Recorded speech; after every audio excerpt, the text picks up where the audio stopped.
Yeah, Jared and Scene, we are back at Tempe Beach Park. This is where the protest started.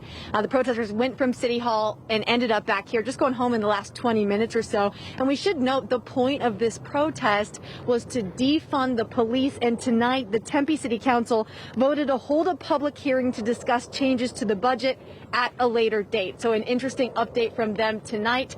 But I want to show you some video from the march earlier today. There were some tense moments. The protesters marched through Tempe, through ASU's campus to City Hall, then back to Tempe Beach Park, and they stopped in front of Tempe PD and chanted, "Stop killing our kids," in reference to 14-year-old Antonio Arce, who was shot and killed by a Tempe police officer after running away with a toy gun last year.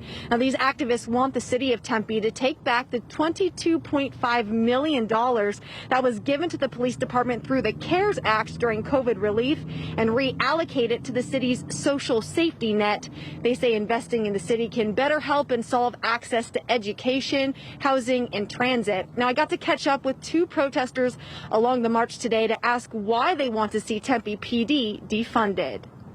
Especially right now, I think it's easy to get angry, but I think we also need to be sad and remembering the lives that have been lost. So it's also like, this is a large memorial that's happening across the U.S. right now. I think it's really important that we have more control over the police system and try to end these brutal measures they have that enact violence, and that I support the like Black and other minority communities that are being impacted by this.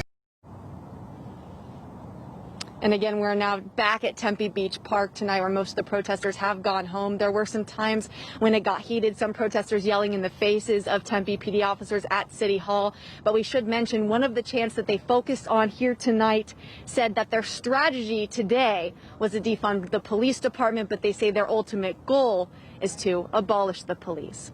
Reporting live in Tempe tonight, Brianna Whitney for Arizona's Family.